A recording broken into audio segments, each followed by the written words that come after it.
The Christmas Elf Tells the Truth. Written by Anastasia Goldak and illustrated by Anastasia Sigilinda. This week, it was difficult for Oliver to behave well. At breakfast, he accidentally dropped his bowl of oatmeal on the floor. He tried to clean it up quickly, but his haste only made it worse. The next day, he did his best to be kind to his sister, but when she shook his favorite toy car, everything went awry. It's difficult to always be good. Later that day, Grandma came to visit. She greeted her grandchildren, but Oliver was too busy drawing and did not answer her. When Oliver's little sister Emma noticed he didn't respond, she pointed to the elf that was sitting on the shelf.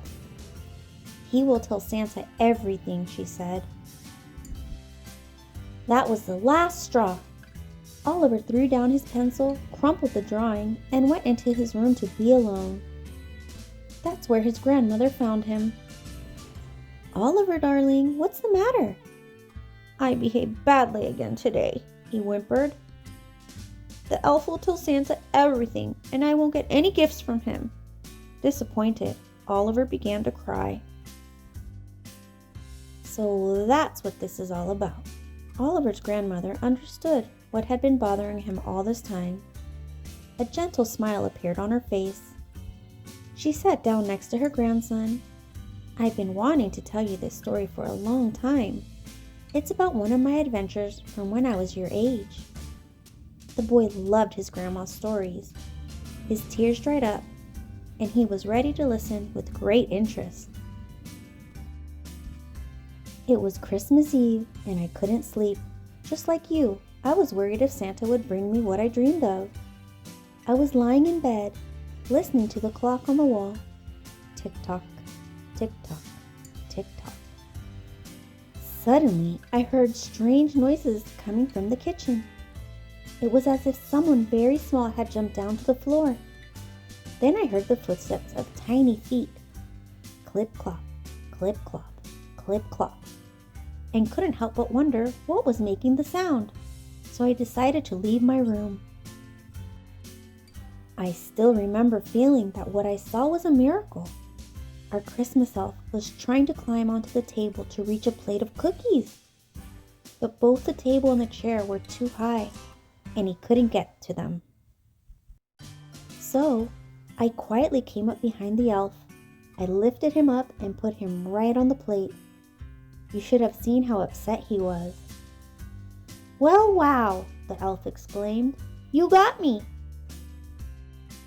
I assured the elf that I would not tell anyone that I had seen him come to life. I quickly added, "If you don't tell Santa about the times I behaved badly." I thought it would be a great deal for the both of us. With a sad look in his eye, the elf let out a great sigh. That's when he told me the whole truth. The truth about what? Oliver thought to himself, curious. The elf continued. "The thing is," he said, "we elves never tell Santa about anything like that." "They don't tell?" Oliver asked. He couldn't believe his ears. "Then how does Santa know if I was a good boy or a bad one?" "The elf told me that there are no bad children," his grandma replied kindly.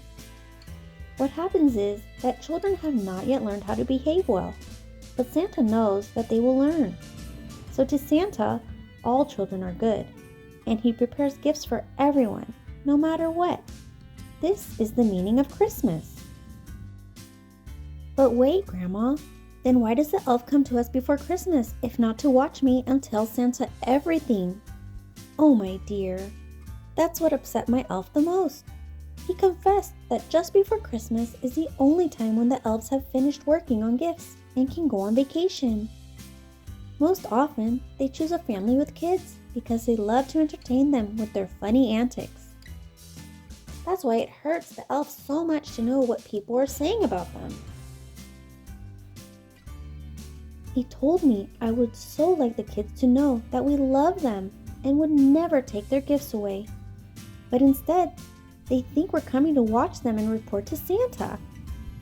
He even burst into tears when he said it. Oliver's eyes lit up with delight, but it was still hard for him to believe that what his grandmother was saying is true.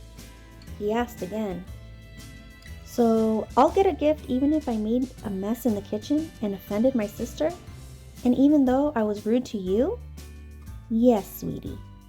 Oliver grew quiet again, deep in thought. "But if the children find out that they will still get a gift, won't they behave badly?" Grandma looked at him carefully. "You tell me, dear. Do you try to be good just before Christmas? Or don't you do good deeds?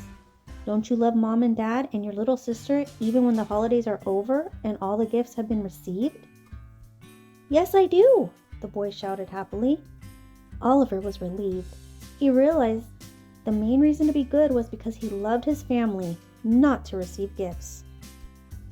"Grandma," he said, hugging her tight, "I love you very much. Thank you for telling me this story." Oliver glanced at the elf, who was still sitting on the shelf, and for a moment he thought he saw the elf smile. Christmas came the next day. As soon as Oliver was awake, he ran to see if there was a gift for him under the Christmas tree. There were gifts for everyone, and a note on one of the boxes read, "For Oliver, a boy who knows how to love."